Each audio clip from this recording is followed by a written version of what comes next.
Hello friends. Friends कैसे हैं आप सब। चलिए let's continue about the models. Use of might. देखिए माइट जो है वो मे का सेकंड फॉर्म होता है ना। Might is the past form of May, यानी जब हम पास्ट टेंस में यूज करेंगे मे का तो क्या यूज हो जाएगा, माइट। माइट का हम यूज जैसे मैंने बताया था ना, कैन की जगह कुड का यूज करते हैं पोलाइट रिक्वेस्ट के लिए, परमिशन के लिए। तो वैसे ही देखिए एग्जाम्पल देखिए, she might do me a favour, तो वो मेरे लिए कोई एक फेवर कर सकती है ना। फिर देखिए नेक्स्ट इसका यूज क्या है, might is used in past tense to express the purpose, यानी कि कोई पर्पस है तो उसके लिए हम माइट का यूज करते हैं पास्ट टेंस में। जैसे एग्जांपल देखिए, Ravi work hard so that he might get a job. तो रवि ने इतनी मेहनत की कि ताकि वो एक जॉब पा सके, है ना। तो पास्ट टेंस हो गया। फिर इसका थर्ड यूज देखिए, might is use to show hesitation, lack of believe, self confidence, है ना। हेजिटेशन यानी घबराहट होता है ना, कभी कभी आप किसी चीज को कहने में, किसी बात को कहने में थोड़ा सा घबराते हो, या आपको जब किसी बात पे बिलीफ नहीं होता, आपको डाउट होता है, या आपके अंदर सेल्फ कॉन्फिडेंस नहीं होता है ना। ये सभी चीज क्या दिखलाता है, जब हेजिटेशन हो, लैक ऑफ बिलीफ हो और सेल्फ कॉन्फिडेंस ना हो। जैसे कि माइट आई गो देयर, तो ये कंफ्यूज्ड है, इसको क्लियर नहीं है, इसको थोड़ा सा हेजिटेशन है कि मैं वहां जा सकता हूँ या नहीं। ठीक। Might I borrow your car, आप किसी का कार मतलब बोरो कर रहे हो तो कैसे बोलोगे, could I borrow your car. एक तो ये, और लैक ऑफ बिलीफ होगा या सेल्फ कॉन्फिडेंस नहीं होगा तो might I borrow your car, है ना, थोड़ा सा हेजिटेशन के साथ। चलिए तो माइट का इतना ही। अब देखते हैं यूज ऑफ शैल। शैल का क्या यूज होता है कि प्रॉमिस, थ्रेट। प्रॉमिस मीन्स वादा, थ्रेट मीन्स धमकी, फिर डिटर्मिनेशन यानी कि आप जब कुछ करने के लिए आपने एकदम पूरी तरह से डिसाइड कर लिया हो, और कंपल्सन। कंपल्सन यानी कि जब आप कोई काम करने के लिए मजबूर हो गए हो। फिर सेकेंड और थर्ड पर्सन को एक्सप्रेस करने के लिए भी हम शैल का यूज करते हैं, है ना। एग्जाम्पल देखिए, आई शैल गिव यू 10,000, तो प्रॉमिस करना है कि मैं तुम्हें 10,000 रुपीज दूंगा, है ना। फिर teacher shall be punished him if he comes late, ये वार्निंग है कि अगर वो लेट आता है तो टीचर उसको पनिश्ड करेंगे, है ना। फिर you shall come to office at 9, compulsion, यहाँ पे मतलब आपको मजबूर किया जा रहा है, बाध्य किया जा रहा है कि आपको ऑफिस 9 बजे ही आना है ना। फिर यू शैल कीप क्वाइट, यानी कि तुम्हें चुप रहना चाहिए, तुम चुप रहो, तो ये ऑर्डर दिया जा रहा है। फिर आई शैल किल यू, मैं तुम्हें मार डालूंगा, तो ये क्या है, थ्रेट है, यानी कि धमकी दी जा रही है। अब देखिए शैल शैल के और क्या यूजेस हैं। तो शैल का यूज हम लेटस, लेट्स वाले इंपरेटिव सेंटेंसेस में जब क्वेश्चन टैग्स के साथ करते हैं। कैसे, जब हम अपनी बात को रिपीट करते हैं, जैसे लेट अस गो देयर, चलो वहां चलें, शैल वी, क्या हमें चलना चाहिए, तो इसको हमने शॉर्ट में क्या कहा, शैल वी। फिर लेट्स पार्टी, तो चलो पार्टी करें, फिर शैल वी मतलब क्या हमें पार्टी करनी चाहिए, तो उसी बात को हम as a question tags use कर रहे हैं, है ना। फिर shall is used with subject I we to express any work, business, incident in future. जैसे कि we shall go Nagpur tomorrow, यानी कि फ्यूचर में अगर कोई इंसिडेंट, कोई काम होने वाला है तो हम उसको आई वी और शैल का यूज करते हुए एक्सप्रेस करेंगे। जैसे I shall go Nagpur tomorrow, या we shall go Nagpur tomorrow, है ना। फिर देखिए शैल का use, shall is use to express suggestion with first person in interrogative sentences. जैसे शैल का क्या यूज होता है, जब आप फर्स्ट पर्सन के साथ कोई सजेशन दे रहे हो, जैसे आप किसी को कोई सजेशन दे रहे हो इंट्रोगेटिव सेंटेंसेस में, तो हम शैल का यूज करेंगे। Shall we go there for the party, यानी सजेशन दिया जा रहा है कि क्या हमें वहां पार्टी के लिए जाना चाहिए। Shall I bring that book for you, क्या मैं तुम्हारे लिए वो बुक ला दूं, मैं वो बुक तुम्हारे लिए ला सकता हूँ, है ना। Use of should. अब देखिए शुड का क्या यूज है। Should is use to express moral obligation और ड्यूटी। होता है ना, हमारा कोई नैतिक कर्तव्य होता है या कोई ड्यूटी होती है, कोई उद्देश्य होता है हमारा, तो उसके लिए हम शुड का यूज करते हैं। जैसे यू शुड ओबे योर पेरेंट्स, ये क्या है, हमारा एक मोरल ड्यूटी ऑब्लिगेशन है ना।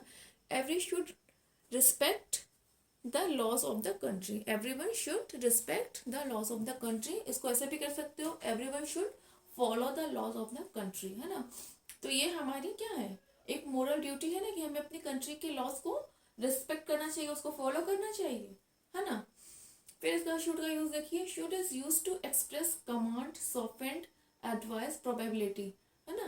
मतलब जब कोई सॉफ्ट कमांड देना हो, कोई एडवाइस देना हो, कोई प्रोबेबिलिटी दिखलानी हो, तो वहां पर हम शुड का यूज करते हैं। जैसे यू शुड वर्क हार्ड, हम एक एडवाइस दे रहे हैं, एक सलाह दे रहे हैं कि आपको हार्ड वर्क करना चाहिए, यानी कि कठिन मेहनत करनी चाहिए। फिर देखिए, you should find the shops of pizza at the corner of road. तो ये एक संभावना बताई जा रही है, एक प्रोबेबिलिटी है कि ऐसा हो भी सकता है, नहीं भी हो सकता, कि आप पिज्जा की शॉप को रोड के कॉर्नर पे पा सकते हो, है ना। फिर यू शुड स्टैंड देयर, ये एक सॉफ्ट कमांड है कि आपको वहां खड़े रहना चाहिए।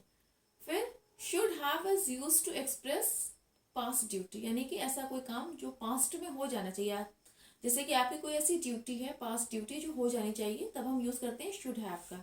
जैसे you should have paid the taxes last month, ये आपके पास्ट में ही, मतलब ये काम आपको करना चाहिए था, ये पास्ट ड्यूटी थी कि आपको सारे टैक्सेस लास्ट मंथ पे कर देने चाहिए थे, है ना। फिर देखिए, should is used as supposition conditional clause, जब हम किसी चीज को सपोज करते हैं तो होता है ना कि अगर ऐसा हुआ तो वैसा होगा। जैसे should it rain school will not run, अगर बारिश होगी तो स्कूल नहीं चलेगा, यानी स्कूल बंद रहेगा, ठीक है। इसका इन्वर्जन भी देख लीजिए, इन्वर्जन में मतलब हम शुड को पहले नहीं रखेंगे, पहले हम क्या रखेंगे, if it should rain school will not run, दोनों ही सही है ना। तो आप अगर शुड को ऐसे यूज कर भी सकते हो एज ए सब्जेक्ट, लेकिन इन्वर्जन में if it should rain. Clear. Use of will, अब देखिए विल भी एक मॉडल है। विल कैसे यूज होगा, will is used with second and third person to express the work incident business in future, यानी कि फ्यूचर में जब हमें थर्ड पर्सन के साथ एक्सप्रेस करना है कोई वर्क इंसिडेंट या बिजनेस, तो हम विल का यूज करेंगे। जैसे ही विल हेल्प यू, यानी कि वो तुम्हारी हेल्प करेगा, है ना। टीचर विल कम सून, यानी टीचर बहुत जल्द आएंगे। फिर will is use to express determination, promise, threat, willingness with first person. After your exams we will go for the movie, ये promise किया जा रहा है कि तुम्हारे एग्जाम्स के बाद हम मूवी, पार्टी, पिकनिक, कहीं पे भी जाना हो उसका करना है, ठीक है, यूज। फिर teacher will punish you if you make noise, तो ये थ्रेट है कि अगर तुम क्लास में नॉइस करोगे, शोर करोगे, तो टीचर तुम्हें पनिश करेंगे, ठीक। फिर well is use for invitation, request, intention and order, है ना। इन्विटेशन यानी कि इनवाइट करने के लिए, रिक्वेस्ट करने के लिए, इंटेंशन में होता है कोई काम करने का इरादा होना, और ऑर्डर देने के लिए। एग्जाम्पल्स देखिए, will you shut the door please, तो रिक्वेस्ट की जा रही है कि क्या आप दरवाजा बंद कर दोगे please. Will you come for the party, invitation दिया जा रहा है कि क्या आप पार्टी के लिए आओगे। फिर विल नॉट या वोंट का हम यूज करते हैं कोई काम को मना करने के लिए, यूज्ड फॉर रिफ्यूजल, है ना। You won't go to his house, यानी कि तुम उसके घर बिल्कुल नहीं जाओगे। She will not do this work, वो इस काम को नहीं करेगी, है ना। इसमें देखिए विल नॉट या वोंट का यूज करते हैं रिफ्यूजल के लिए, और इस पे ही ज्यादा फोकस होता है, मतलब इस पे ही ज्यादा जोर दिया जाता है ना, वोंट पे या विल नॉट पर। देखिए विल का एक यूज होता है कैपेबिलिटी को भी एक्सप्रेस करने के लिए, कि कौन सा कोई चीज अगर इस काम में कैपेबल है या नहीं। तो एग्जाम्पल देखिए, this water tank will hold more water than that, यानी कि इस वाटर टैंक में उस वाटर टैंक से ज्यादा पानी आ सकता है, ये उतना ज्यादा पानी होल्ड करेगा, है ना। अब देखिए use of would, would will का पास्ट फॉर्म होता है जब हम डिटर्मिनेशन को एक्सप्रेस करने के यूज करते हैं, या जब हमें डायरेक्ट स्पीच को इनडायरेक्ट में कन्वर्ट करना होता है तब भी विल का वुड हो जाता है। एग्जाम्पल देखिए, the criminal would never surrender, है ना, यानी एकदम डिटरमाइंड है क्रिमिनल कि वो सरेंडर बिल्कुल भी नहीं करेगा, ठीक। फिर इनडायरेक्ट स्पीच में देखिए, he said he will go Delhi, उसने कहा वो दिल्ली जाएगा, है ना, ये डायरेक्ट था। फिर he said that he would go Delhi, ये इनडायरेक्ट हो गया, विल का वुड हो गया। क्लियर। फिर देखिए यूज ऑफ मस्ट, मस्ट हम जब कोई चीज एकदम फिक्स्ड डिटर्मिनेशन को, ड्यूटी को या रिटन ऑर्डर को एक्सप्रेस करने के लिए यूज करते हैं मस्ट का, है ना, यानी कि इसमें कोई भी चेंज की जरूरत नहीं, मतलब हम उस चीज को एकदम करेंगे ही करेंगे, तब हम मस्ट का यूज करते हैं। जैसे you must follow the rules, ये तुम्हारी ड्यूटी है कि तुम रूल्स को फॉलो करो, चाहे वो कंट्री के रूल्स हो या स्कूल के या तुम्हारे घर के या कहीं के भी, तुम जहाँ पे भी हो, जिस भी इंस्टीट्यूशन में हो, तुम्हें वहाँ के रूल्स को फॉलो करना ही होगा, है ना। फिर employees must be at office by 10 AM, ये इंस्ट्रक्शन है ना, रिटन ऑर्डर है, इंस्ट्रक्शन है कि एम्प्लॉयज को 10 बजे तक ऑफिस में होना ही चाहिए। I must have my car back, यानी मुझे मेरी कार हर हाल में वापस चाहिए, ये डिटर्मिनेशन है। यानी हो सकता है उसने अपनी कार किसी फ्रेंड को दी है और अब उसको अपनी कार वापस चाहिए, है ना। इसको आप ऐसे भी कह सकते हो, I must have my money back, यानी कि मुझे मेरे पैसे वापस चाहिए, अगर आपने किसी को मनी बोरो सॉरी लेंड किए यानी कि उधार दिए तो। फिर यूज ऑफ यूज टू, है ना। तो यूज टू क्या एक्सप्रेस करता है, पास्ट की किसी हैबिट को, सिचुएशन को या किसी ऐसे एक्शन को जो पहले होता था और अब नहीं हो रहा है, अब वो चेंज हो चुका है ना। तो I use to walk after dinner, यानी मैं डिनर के बाद हमेशा ही वॉक करता था, लेकिन अब ऐसा नहीं है। फिर he use to smoke cigarette, now he drinks. अब देखिए कि डिसकंटिन्यूड एक्शन है, ये हैबिट है कि पहले वो क्या करता था, सिगरेट स्मोक करता था, अब वो शराब पीता है ना। नाउ ही ड्रिंक्स, अल्कोहल लिखना हो तो लिख सकते हो, बट नाउ ही ड्रिंक्स का मतलब भी होता है कि शराब पीना। Clear. Use of need, need is used as main verb with infinitive to, यानी कि टू प्लस वर्ब का फर्स्ट फॉर्म, तो हम नीड का इस तरह से यूज करेंगे। एग्जाम्पल देखिए, I need to check it, है ना, मुझे इसको चेक करना पड़ेगा। आई, फिर मैंने क्या यूज किया, नीड, नीड के साथ क्या लगा, इन्फिनेटिव टू, फिर वर्ब की फर्स्ट फॉर्म चेक, है ना। फिर you need to attend the grammar class, need फिर टू फिर अटेंड यानी वर्ब की फर्स्ट फॉर्म।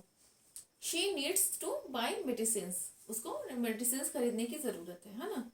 फिर जब निगेटिव सेंटेंस होगा तो इन्फिनेटिव टू का यूज नीड के बाद नहीं होगा। जैसे ही नीड नॉट बाय क्लॉथ्स, उसको कपड़े खरीदने की जरूरत नहीं है।